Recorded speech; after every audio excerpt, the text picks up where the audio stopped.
uTimothewu wokuqala isahluko sokuqala soqala ufunda evesini lokuqala. uPawulu, umpostoli kaKristu Jesu ngomyalo kaNkulunkulu umsindisi wethu noKristu Jesu ithemba lethu. kuTimothewu, umntanami ngesiminya ekukholweni, makube kuwe umusa, nesihawu nokuthula okuvela kuNkulunkulu uBaba nakuKristu Jesu iNkosi yethu. Njengokuba ngakutshela mhla ngiya eMakedoniya ukuthi wohlala e-Efesu, ukuze uyale abathile ngokuthi bangafundisi okwahlukileyo, futhi banganaki izinganekwane nezindaba zolibo olokuzalana ezingapheliyo, ezingaba ukuphikisana kunokuba ziqhube isimiso sikaNkulunkulu esesekukholweni. Ngenza njalo namanje, kepha umgomo womyalo uluthando oluvela enhliziyweni emhlophe nakunembeza omuhle nasekukholweni okungazenzisiyo. Abathi abanye bephaphazile kulokho baphambukela ekukhulumeni okuyize, befuna ukuba babe ngabafundisi bomthetho, ingani kabaqondi abakushoyo nabaqinisa ngakho begomela.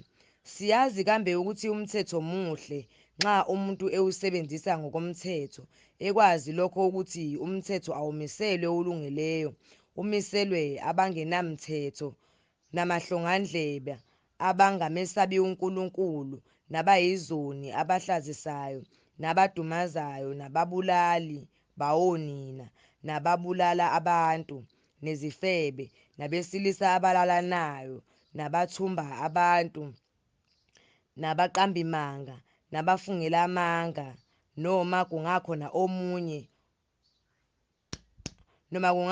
okunye okuphambene nesifundiso esiphilileyo ngokwevangeli lenkazimulo kaNkulunkulu obongekayo, engaphathiswa lona mina. Ngiyabonga owangenzela amandla uKristu Jesu iNkosi yethu, ngokuba wathi ngikholekile engimisa enkonzweni, noma kade ngingohlambalazayo, nozingelayo, nohluphayo, kodwa ngahawukelwa ngokuba ngakwenza ngokungazi, ngokungakholwa. Kepha umusa weNkosi yethu wavama kakhulu kanye nokukholwa nothando olukuKristu Jesu.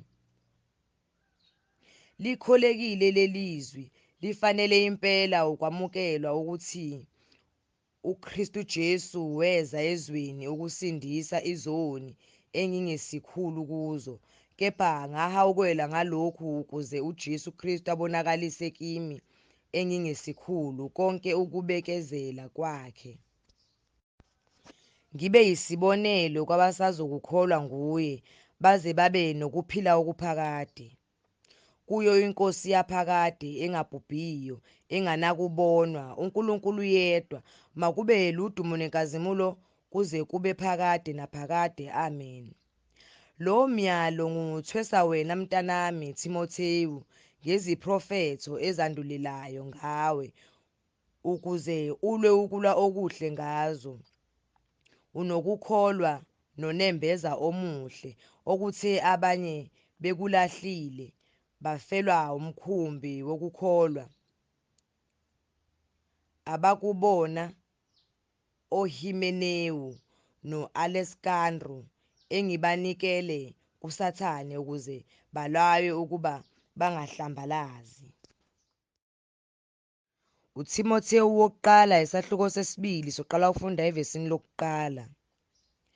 Ngakho-ke kuqala kukho konke ngiyala ukuba ukunxusa nokukhuleka nokucela nokubonga kwenzelwe abantu bonke, amakhosi nabo bonke abakhulu, ukuze sihlale kahle nangokuthula ngokumesaba uNkulunkulu nangesizotha esipheleleyo.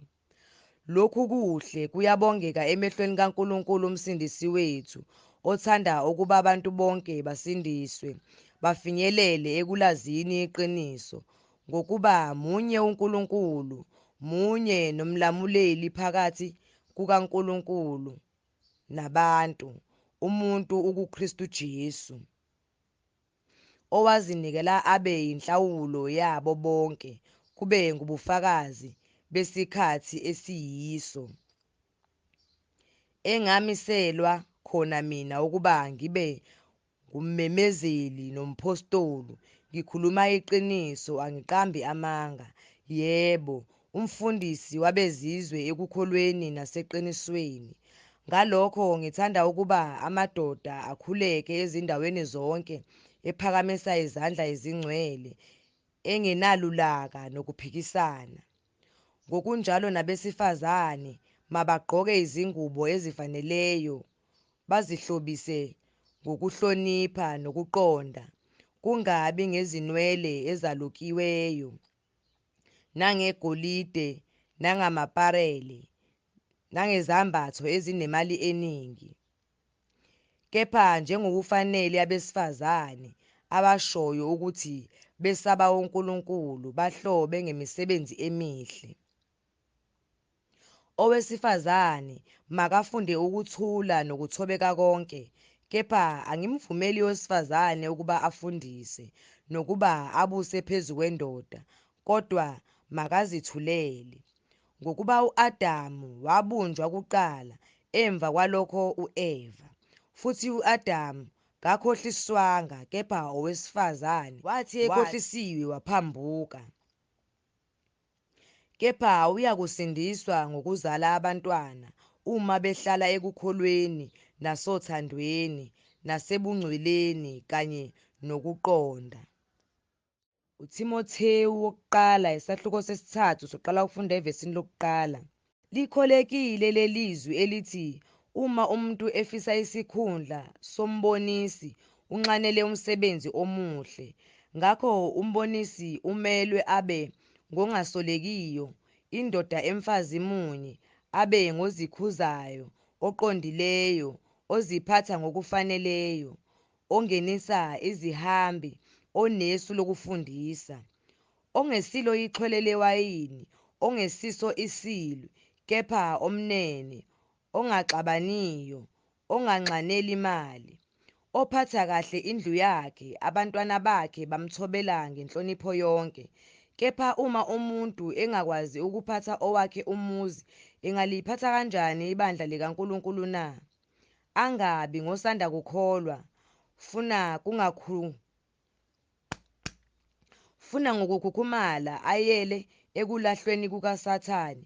Kumelwe futhi ukuba abe nobufakazi obuhle kwabangaphandle, funa ayele esihlambeni nasesihibeni sikaSathane. Namadiyakoni kufanele abe nesizotha, angabi ndimimbili, angabi ngabanaka kakhulu iwayini, angahaheli inzuzo embi, ephethe imfihlakalo yokukholwa kunembeza omhlophe. Nalabo mabaqale bahlolwe, andukuba babe ngamadiyakoni uma bengasoleki. Ngokunjalo nabesifazane mababe nesizotha, abangahlebi, abazithibayo, abathembekayo ezintweni zonke. Amadiyakoni mawabe ngamadoda amfazi munye, abusa kahle abantwana bawo nemizi yawo, ngokuba amadiyakoni akhonze kahle, azizuzela ukuma kahle nesibindi esikhulu ekukholweni okukuKristu Jesu. Lokhu ngikulobele khona ngithemba ukuza kuwe masinyane, kepha uma ngilibala khona uyakwazi ukuthi kumele ukuba abantu bahambe kanjani endlini kaNkulunkulu, eyibandla likaNkulunkulu ophilayo, insika nesisekelo seqiniso. Kuvunyiwe ukuthi inkulu imfihlakalo yokukhonza uNkulunkulu yokuthi owabonakaliswa enyameni, walungisiswa emoyeni, wabonwa yizingelosi, washunyayelwa ezizweni, wakholeka ezweni, waphakanyiselwa enkazimulweni.